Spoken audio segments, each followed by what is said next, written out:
Gising na! Hapon na! Sino kaya yung maingay? Natutulog ako eh! Oh no! Frances! Bumangon ka na dyan! Ano ba yan? May nanggugulo sa baybayan ko! Makalabas na nga! Bella! Tignan mo yung baybayan natin, oh! Ginawa ko yung kaganinang umaga! Diba? Ang ganda! Mamaya, maglalala tayo dito nila, Bebang, patinis ka! Magbabaybayan tayo! Halika! Punta tayo sa loob!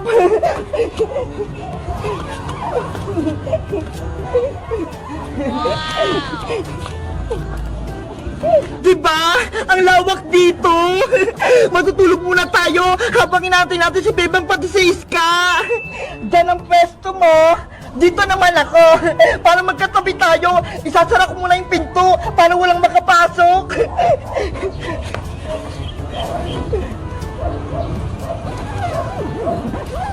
Ayan!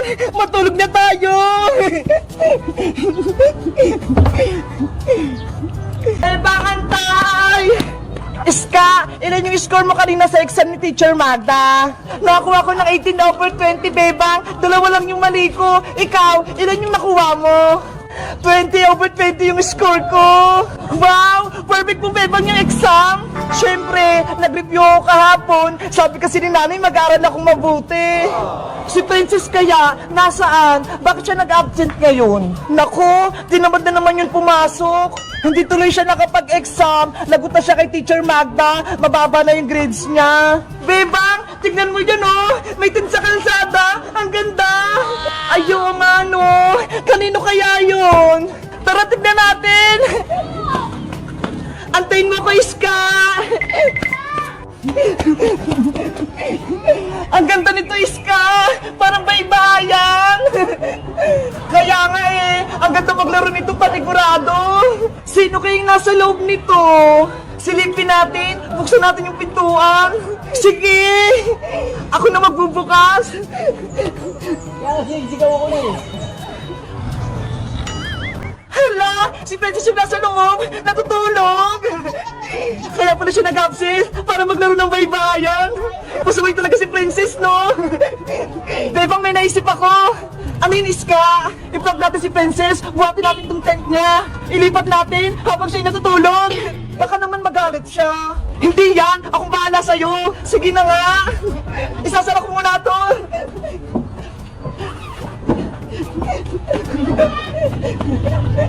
Ready, get set, buhat! Oh no! Ang bigat naman ni Princess! Huwag kang maingay, Bebang, para hindi siya magising. Saan natin siya dadalhin, Iska? Tuno, sa gilid ng kanal. Lagot talaga tayo nito kay Princess. Magagalit yun. Ayan! Dito na, Bebang! Gisingin na natin si Princess! Princess! Gising na! Hapon na! Sino kaya yung maingay? Natutulog ako eh! Frances! Bumangon ka na dyan! Ano ba yan? May nanggugulo sa baybayan ko! Makalabas na nga! Bebang! Ayan na si Princess! Lalabas na ata! Ano to? Bakit natutupot ako ng kanal? Si Princess, muntik na mahulog! Hayos ka! Bebang, kayo ba naglipat ang baybayan ko? It's a prank lang yun, Princess! Nagunat ka na! Ang sama-sama nyo! Muntik na ako mahulog dito sa kanal! Sorry na, Princess! Pinagbiro ka lang namin eh! Ayaw ko na sa inyo! Hindi ko na kayo bati! Hindi ko na kayo palalaroin sa baybayan ko! Sorry na, Princess! Gusto rin namin maglaro niya sa baybayan mo! Papasukin mo na kami dyan! Ayoko nga! Hindi ko na kayo mga kaibigan! Sabi ko sa'yo, Iska eh! Magagalit sa atin si Princess! Ayun tuloy, nagtakbo na siya! Hello guys! Magandang araw! Ako si Bebang! Naglaro kami nila Princess, patinis ka ng baybayan. Ang saya-saya namin!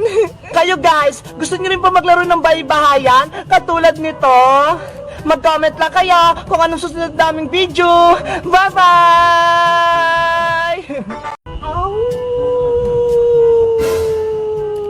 Iska, Princess, dito ba tayo matutulog talaga sa tent? Natatakot ako. Ako din, Bebang, natatakot. Ayoko na matulog dito sa baybayan. Gusto ko nang umuwi sa bahay. Para tayo makakalis dito, yung multo nakabang sa labas sa atin. Dito muna tayo sa loob. Antayin natin na umalis yung multo. Inaantok na ako. Gusto ko nang matulog. Ay. Bebang, si Princess, nakatulog na. Tignan mo ho, ang sarap-sarap pa ng hilik niya.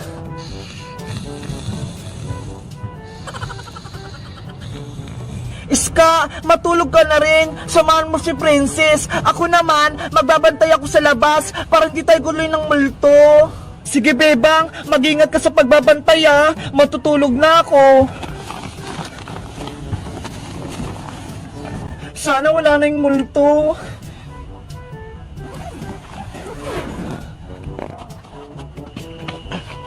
Big Bird, samahan mo muna akong magbantay dito ha. Natatakot ako. Baka lumabas yung multo. Ayun, si Bebang lumabas na. Siya yung una kong tatakutin. Bebang! Sino yon? Big Bird, narinig mo ba yon? May nagsasalita eh. Bebang, nandito ako. Silipin natin sa likod. Baka nandun.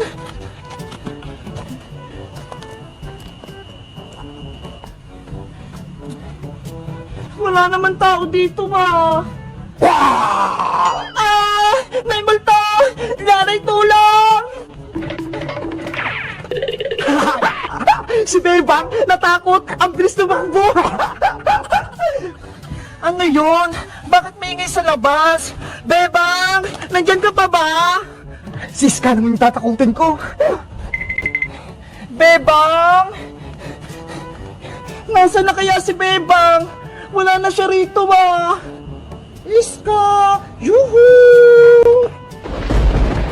Ah! May white lady! Nandun ako!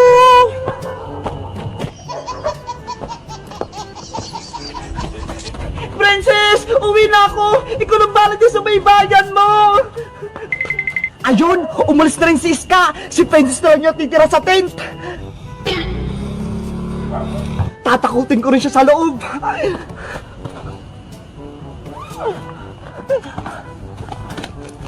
Princess! Ano ba? Natutulog ako, Bebang! Huwag mo akong guluhin! Princess!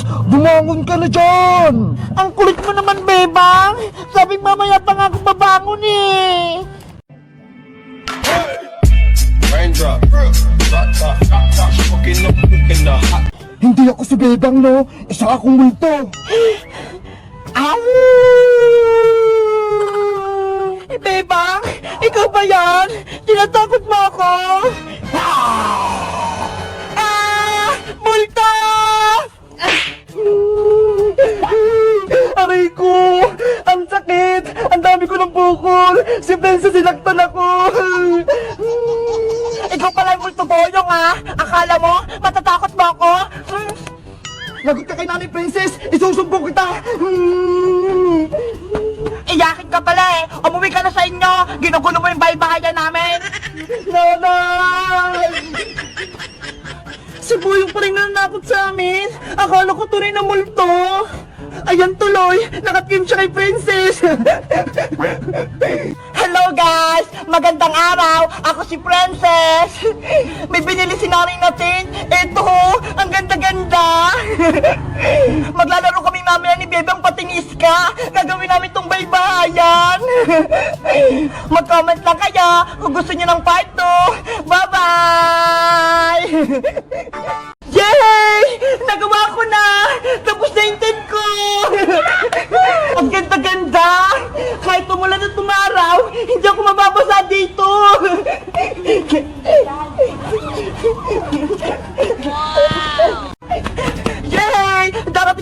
yung sinabi ni nanay natin. Excited na ako.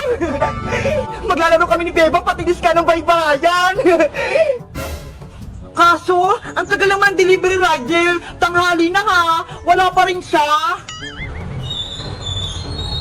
Ayun natin delivery rider. Yung nakakulay rin ng motor. Ne, pwede magtanong? Ano po yan? Dito ba nakatira si Princess? Hindi ko kasi mahanap yung bahay niya eh. Ayoko po! Ako po yun si Princess! Sa'yo pala itong delivery ko, Princess. Kanina pa nga po ako nag-aantay sa inyo, manong driver eh. Ang tagal nyo. Pasensya na, na-traffic ako eh. O ito na yung order mo. 300 pesos to ha. Salamat pa! Ito po yung bayad ko. Thank you din. Aalis na ako. Mag-ingat po kayo sa pagdadrive, manong driver. Bye-bye! Sa wakas, dumating na itong order ni nanay natin. Gusto ko na itong buksan.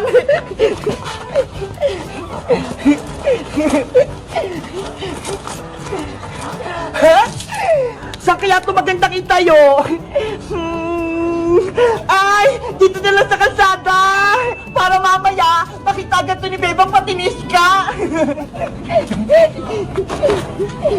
Wawalisan ko muna itong pagtatayaw ko ng tin para maganda at malinis. Alisan nga, pero kung muna ako ng walis na kadaspan, ibabalik ko rin po mamaya. Kailangan ko malinis itong daw nakakalat para maganda maglaro mamaya.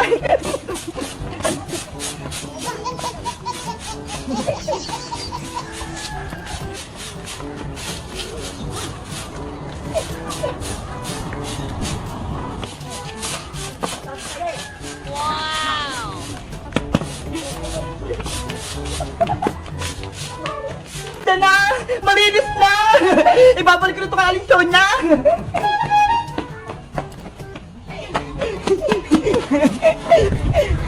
Paano kaya buwing tong tin? Hindi ko alam eh! Ay! May instruction dito! Madali lang pala eh! Kayang-kaya ko to!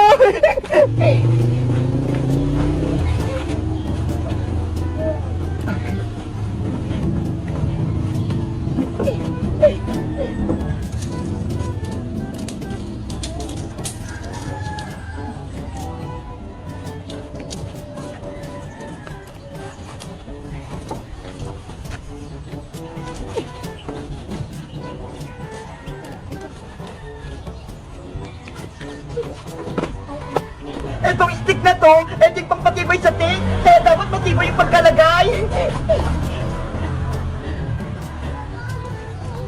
Ikakabit ko na to, para tumayo na yung tent ko.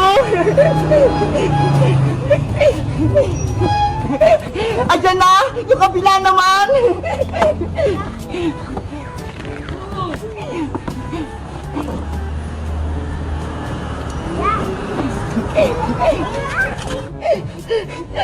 Yay! Nagawa ko na! Tapos na yung tent ko! Ang ganda-ganda! Kahit tumulan at tumaraw, hindi ako mababasa dito!